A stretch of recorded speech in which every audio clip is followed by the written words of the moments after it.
Hai, Assalamualaikum. Saya Mastura dari Pusat Komunikasi Korporat dari Studio khas Istiadat Convocation bersama dengan saya penerima gelaran Profesor Emeritus Datuk Rohana Yusof, iaitu pakar Virologi Universiti Melaya. Kira Datuk bukan nama asing lagi lah di Universiti Melaya. Beliau telah berkhidmat di Universiti Melaya lebih daripada 30 tahun Kira Datuk. So Datuk juga merupakan mantan Timbalan Naib Chancellor Hal Ehwal Pelajar. Mungkin Datuk boleh kongsikan tak macam mana perasaan selepas dikurniakan gelaran Profesor Emeritus sebentar tadi? Okay. Terima kasih Mas Tura. Assalamualaikum warahmatullahi wabarakatuh, dan terima kasih memberi saya kesempatan untuk bercakap.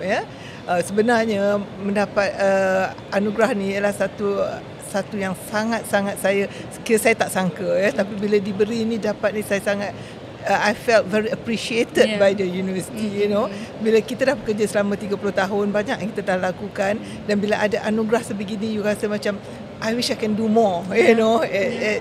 Begitulah saya rasa. I felt very appreciated, and especially Universiti Melaya. Universiti Melaya ni adalah satu tempat yang saya rasa membesarkan saya, mendewasakan saya sebagai actually the student, mendewasakan kita. They do many things that make us actually berfikir dan bertindak dan bekerja to make sure that they grow. Actually saya rasa ini adalah satu ground, ialah satu tempat where kita nurture people, membina insan. Ini universiti, pendidikan, dan universiti is the place. Jadi itulah saya sangat rasa berterima kasih di atas anugerah ini, and I really feel very appreciated. Itulah Datuk, ramai di luar sana terinspirasi lah dengan anugerah yang Datuk terima, dan juga sepanjang perkhidmatan Datuk di Universiti Melaya. Mungkin sedikit pesanan kepada graduan di luar sana yang kini sedang struggle nak menghabiskan pengajian di Universiti Melaya. Mungkin pesanan sikit. Okay, begini, bila you dapat masuk ke Universiti Melaya, selalunya pelajar yang dapat masuk Universiti Melaya ni bukan calang-calang student. They have very good grades. So now the challenge is, boleh tak anda jadi orang yang lebih cemerlang daripada apa yang anda masuk tadi? Itu yang saya rasa the challenge for the student. Jadi dulu maybe di sekolah dia ada guru-guru yang akan membuat dia jadi ni, tapi di sini dia tak jumpa. Jadi cari because you are good, so you need to go higher. Itu you must aim for that.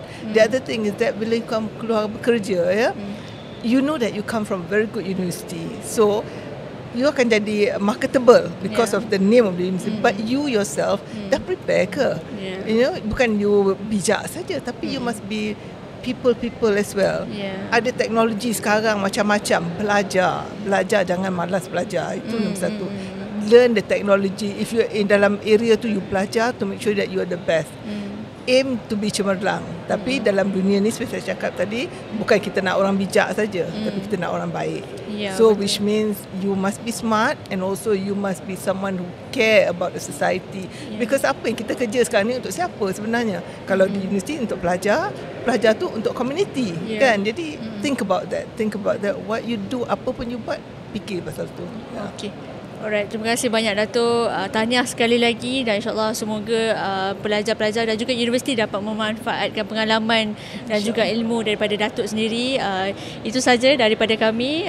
Saya Mastura daripada CCC UM. Okay.